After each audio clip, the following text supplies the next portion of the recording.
The Giants got a bunch of their big offensive pieces back last night prior to the game against the Rockies. And guess what? The offense, yes, it's Coors Field, but they were relentless. And the Giants at full strength have one of the best position player groups in Major League Baseball. You are Locked On Giants, your daily San Francisco Giants podcast. Part of the Locked On Podcast Network, your team every day.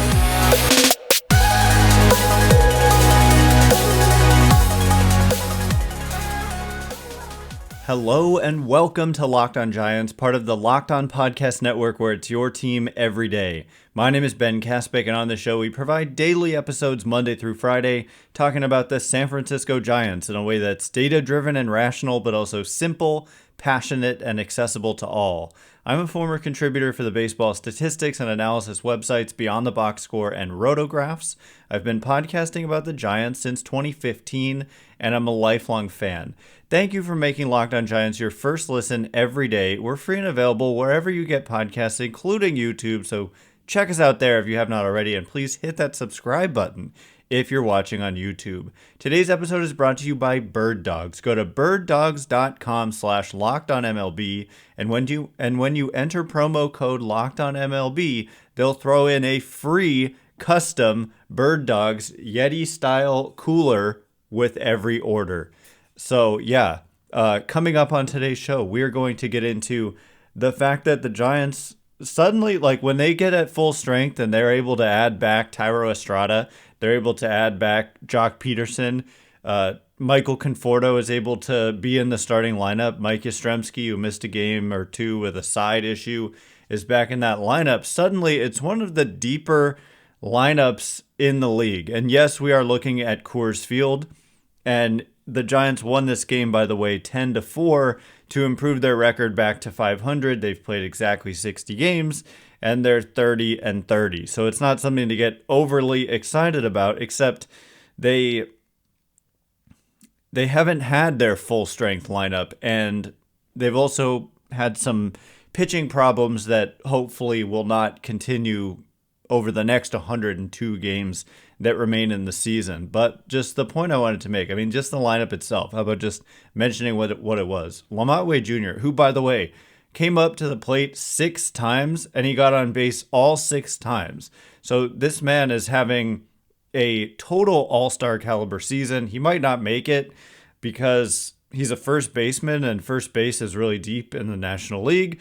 But my goodness, has LaMonte Wade Jr. been a good player for the Giants. And then Thairo Estrada, another guy very much deserving of going to the All-Star game, returns to the lineup and gets 3 hits. LaMonte Wade had 3 hits as well. Thairo also drew a walk. So 4 times on base for Estrada, 6 times on base for Wade.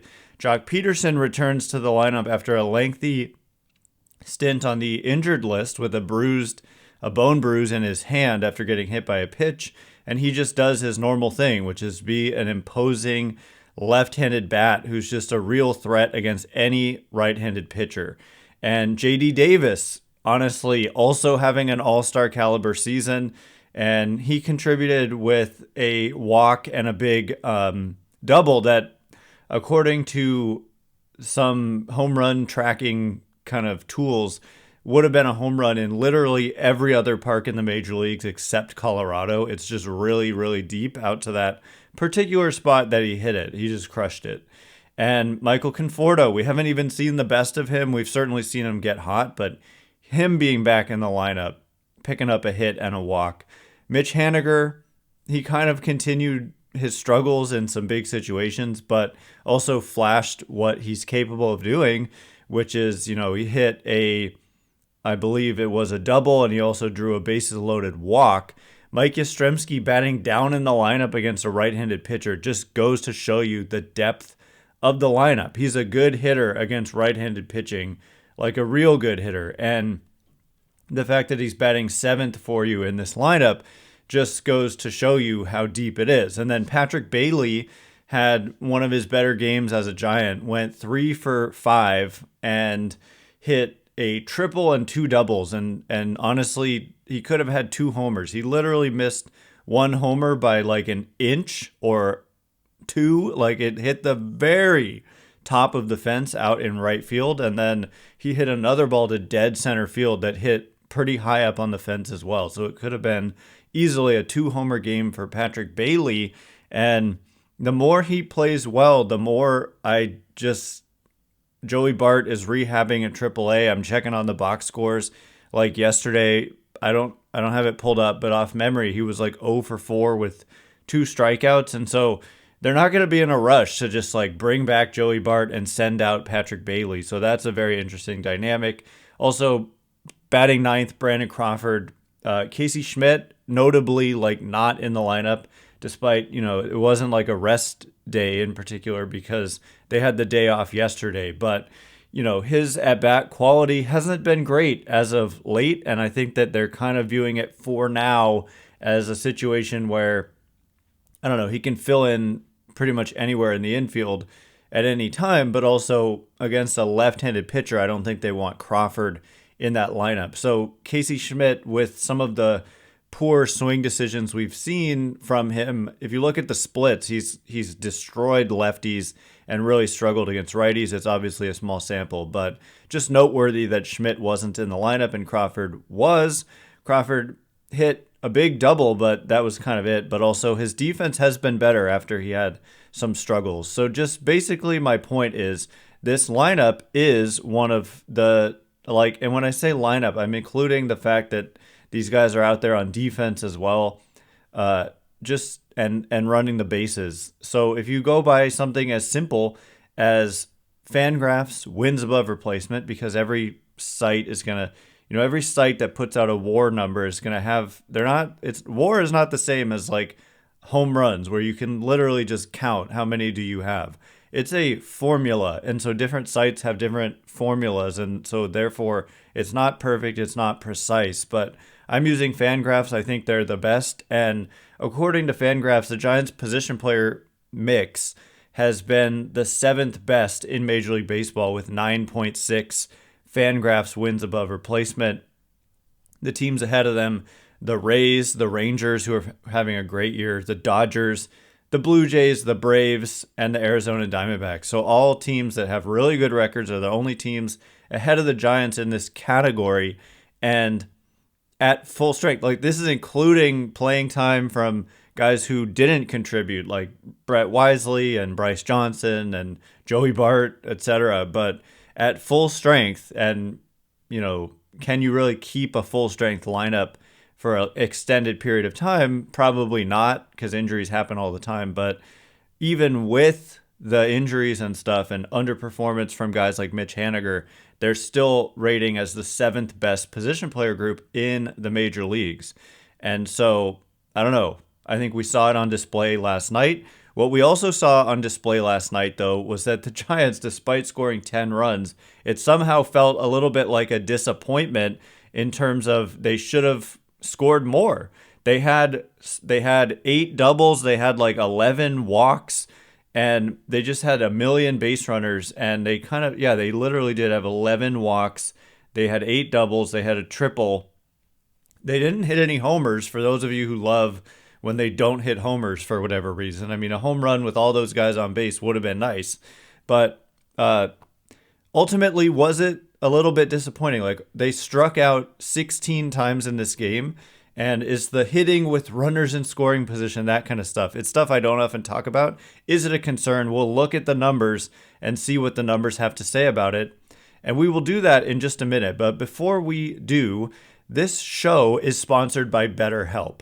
Now, honestly, mental health for a long time has been a bit of a stigma. It's been a stigma in baseball, and I think that that's changing. And I think that in our personal lives, we should do the same thing. I know that for me, I have had incidents in my recent past that, like, to be perfectly open and honest with you, that have prompted me to seek out help. And when I tried to hold it all inside, it was just kind of a disaster and led to more and more compounding problems. So if you're thinking of starting therapy, and it doesn't have to be for like a super traumatic event, it can be for just the stresses of everyday life, and having somebody on your side who can help you work through whatever it is that you're going through, whatever it is, then give BetterHelp a try. It's entirely online, designed to be convenient, flexible, and suited to your schedule. Just fill out a brief questionnaire and get matched with a licensed therapist and switch therapists anytime for no additional charge. So find more balance with BetterHelp. Visit BetterHelp.com/LockedOnMLB to get 10% off your first month. That's BetterHelp, HELP.com/LockedOnMLB.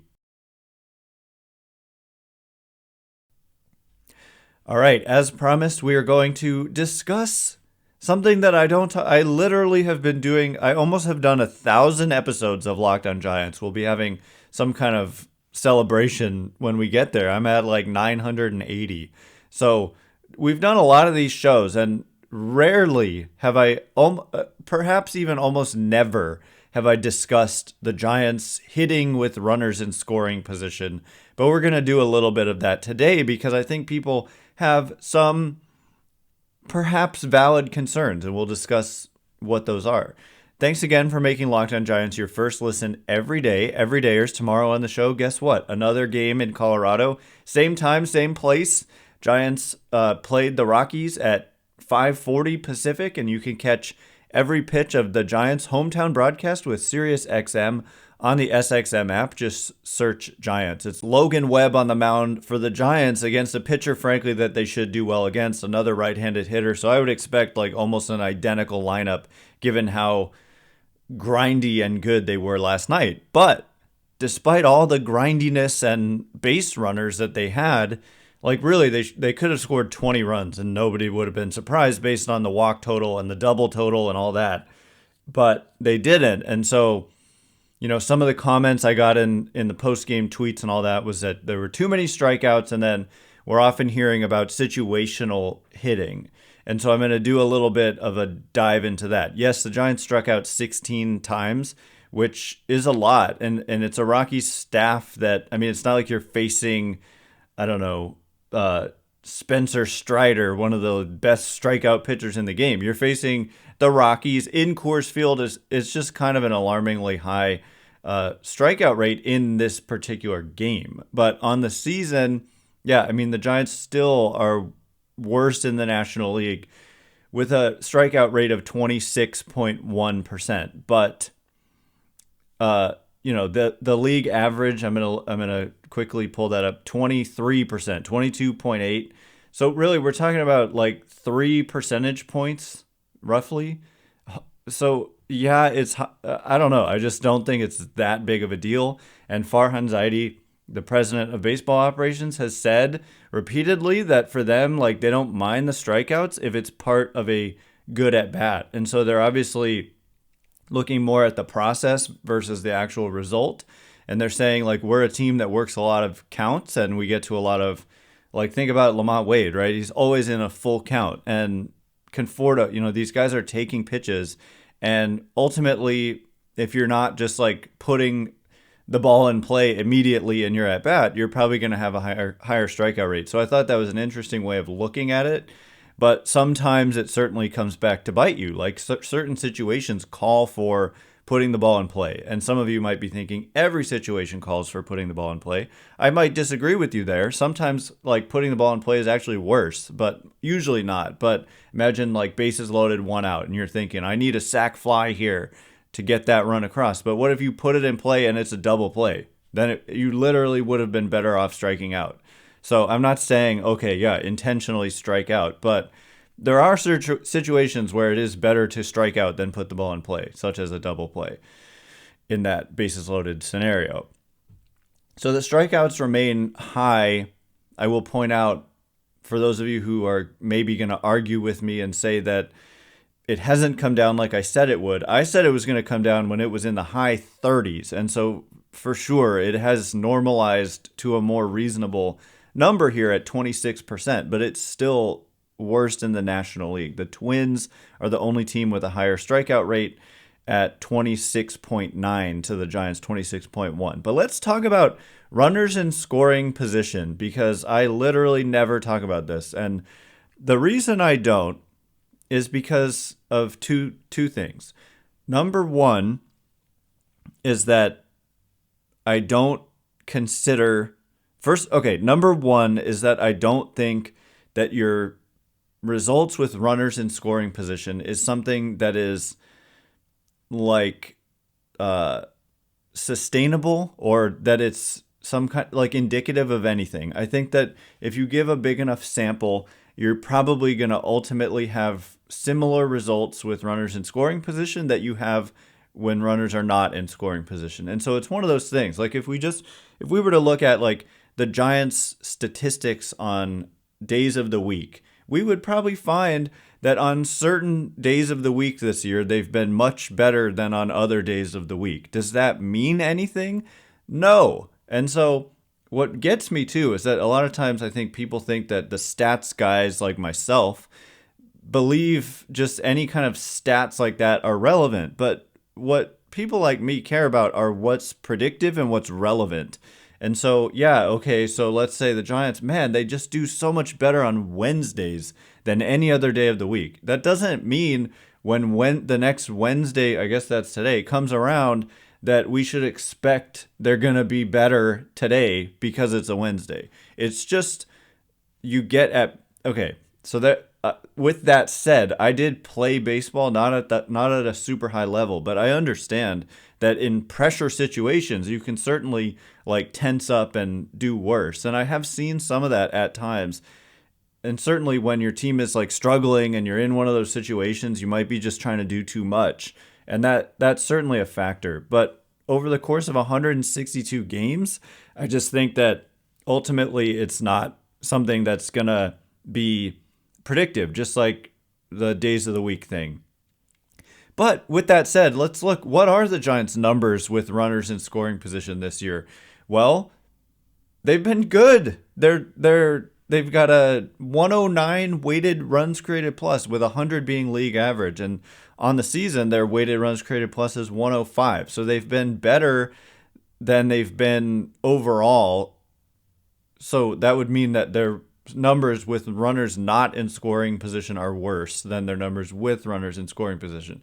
They've got a 321 on base, 450 slugging with runners in scoring position. Strikeout rate, though, with runners in scoring position, 26%, and that is second highest in the game. But again, their overall strikeout rate is 26.1%. So it's not any different. Maybe it just stands out more to you when there are those situations.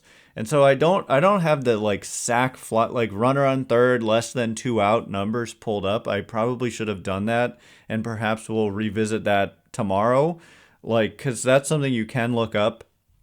It's another thing where you have to understand that people feel like that's like an automatic run, like you have to score that guy. But the last time I checked, it's about 50-50 that you're not going to score that guy from third. And so the Giants, like, they probably are in that range where a lot of the time they're not going to get that guy in. And that's baseball. It's not an automatic run. And so that's that. I don't have the numbers for that to tell you today, but everydayers, stay tuned tomorrow and I'll probably get you that if I can remember.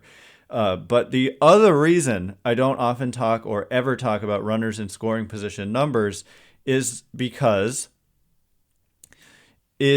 what is it because? It's because of the fact that what is a runner in scoring position? What does that mean?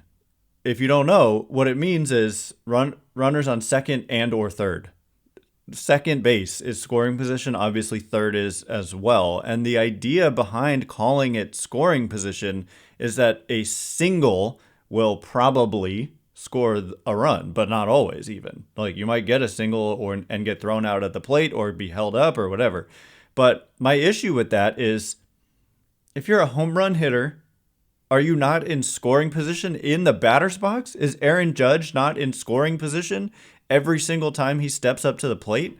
And then therefore, by extension, anybody on first with a guy like that, are they not in scoring position because you hit homers? And what about doubles? Like, if you're a team like the Giants that hits a lot of home runs and extra base hits, then just stepping up to the plate is scoring position. So I just don't put an emphasis on runners on second. Like, what is your statistics with runners on second and or third. Like, if you're just even a solo homer is better than a hit with a guy on second where you get thrown out at the plate or have to be held up at third. And then if you hit a double with a guy on first, that's often a run as well. So just the idea, it's just once again overvaluing the single, which is, singles are fine, but we overvalue them. And that's what batting average, that's one of the main issues with average, is that average doesn't care if it's a single or a homer.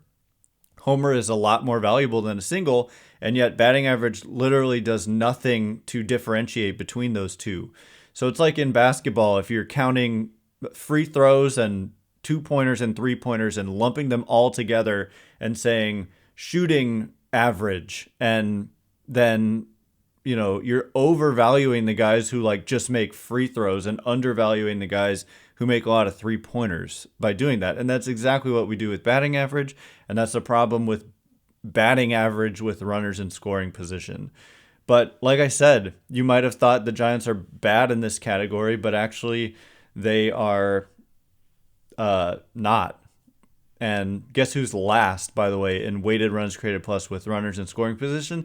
The San Diego Padres. So haha. Anyway, coming up in just a minute, we are going to get into the pitching. Sean Manaya, once again, bulk innings guy in this game. Wasn't a pretty final line, but I thought once again that he actually pitched pretty well. And just overall, another win in a bullpen game for the Giants. So we'll talk about how they got it done in Coors in just a minute. But before we do, this episode is brought to you by Bird Dogs. Bird Dogs are the best pair of shorts I've ever owned. And I knew that immediately the second I put my new 2 pairs on, because they were extremely comfortable. Before I even got a look at them, I was like, wow, I don't even care if they look good because they're so comfortable. And then I walked out to my girlfriend in the living room and I showed her, she wanted to see how they looked. And instantly her reaction was, these are the best looking shorts that you have ever had. That's what she said. That's literally, I'm not lying. That's literally what she said. And as soon as I had put them on, I thought they were the most comfortable shorts that I had ever worn. And so you get the comfort, you get the style, and you get the flexibility because they're comfortable and they look good, that you can wear them anywhere, hanging out with friends, going to a work meeting, playing golf, whatever.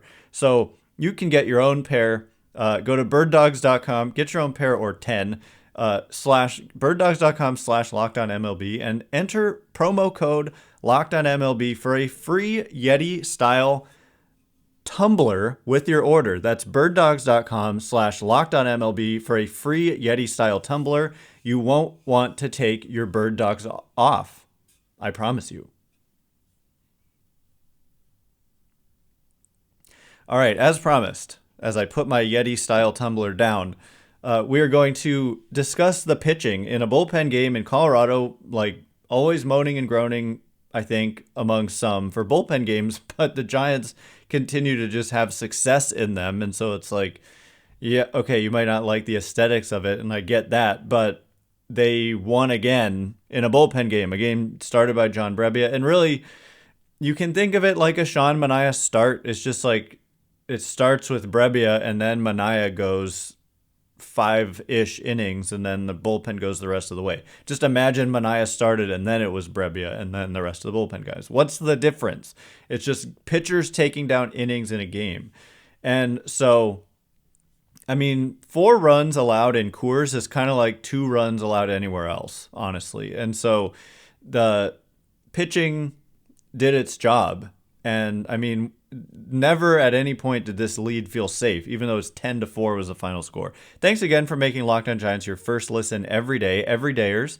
Tomorrow, same time, same place. Giants are playing the Rockies at 5:40 Pacific. They've got Logan Webb on the mound. And so this is a situation, as I said, now you're back at 500. It is time. It is long past time to break away. You've got your full strength squad. You've got your ace on the mound. It is time to break away from that 500 mark So hopefully everydayers tomorrow will be hearing about us talking about the Giants going over 500 and hopefully never looking back. Like I said, they play the Rockies tonight at 5:40 Pacific, and you can catch every pitch of the Giants' hometown broadcast, which is always great, on Sirius XM with the SXM app. Search Giants.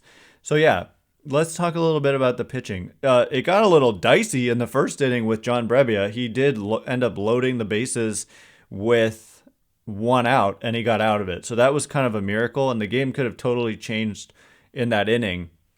The Giants got no runs in the first because the umpire was horrible.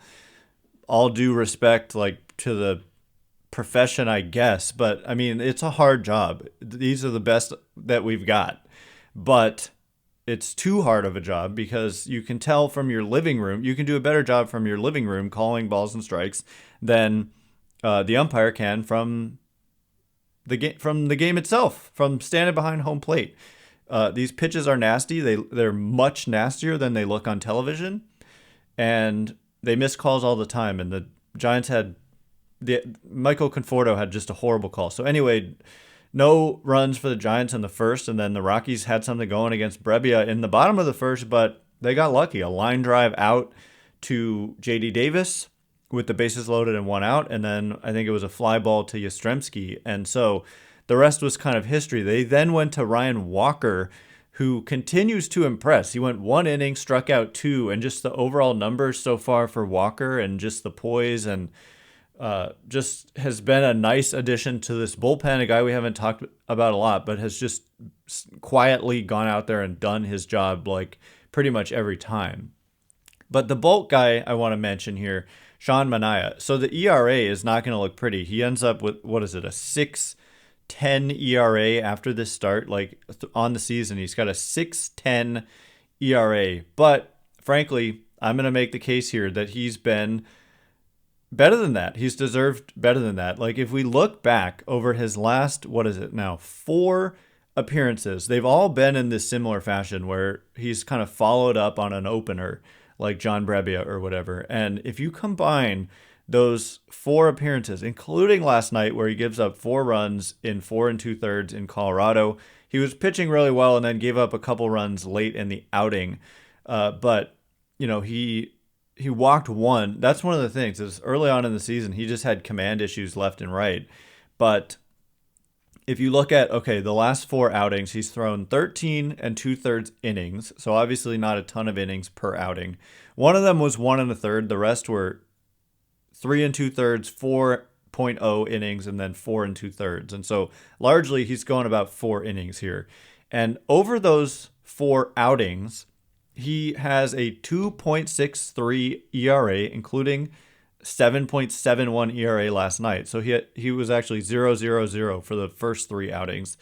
So 2.63 ERA, 1.38 fielding independent pitching, 2.77 expected fielding independent pitching. And it gets kind of even more, I don't want to quite call it exciting, but just how has he done this? He's got a 33.3% strikeout rate in these relief appearances over the last 4. And the walk rate is just 7%. So league average strikeout rate's about 23%. And again, he's here at 33.3. So 10 points above league average. League average walk rate is, 8% or so, and he's at 7. So he's certainly not having an issue with walks, generally speaking. He has not allowed a home run in these last 4 outings. Opponents hitting .226 against him. I don't see the slugging here as I look at the numbers, but he's just like, in counting last night, it's a tough environment. He was throwing strikes. He gave up a couple late runs, but I don't know. I was looking at comments on Twitter, and a lot of people were like, why is Manaya still on this team? DFA Manaya. No. And it's not going to happen. And he's been good in this role. And so eventually he might earn himself a start, but it works out pretty well to just do the Brebbia followed by Manaya thing. And they have the flexibility with Tristan Beck, also a long guy, to go from, if the team like the Minnesota Twins did, if they load up with a bunch of righties anticipating Manaya, you can go to Beck, and then it forced the Twins to make a bunch of pinch hitting moves in like the 2nd or 3rd inning. So it's kind of a strength, actually, I would say. And I don't know, Manaya, I thought, did a good job despite the kind of lines. 5 strikeouts in 4 2/3, 1 walk. I thought he pitched better than the final line. Anyway, Luke Jackson, 1 1/3, scoreless, and Scott Alexander with a clean 9th inning to close it out. So I thought the pitching, like I said, 4 runs in Denver is like 2 runs. So pitching, I thought, did a really good job to help the Giants win this game. Anyway, that is all the time we have for today. Thanks again for making Locked On Giants your first listen every day. Everydayers, you know what's coming up tomorrow. Logan Webb against the Colorado Rockies. Giants, please just push past that 500 mark. 500 last year, 81-81, and now 30-30. People are tired of 500. Go past it. Go past. And we might be talking about that tomorrow. So you can catch every pitch of the Giants' hometown broadcast on SiriusXM on the SXM app. Search Giants. They play the Rockies tonight at 5:40 Pacific. Once again, my name is Ben Kaspick. Check me out on Twitter at Ben Kaspick, Kaspick. If you like this show, please consider rating it or leaving a review. It helps me out a lot, so thanks in advance. And thanks to everyone who's done so already. I can't wait to be with you again tomorrow. Thanks again for listening. You are now Locked On Giants.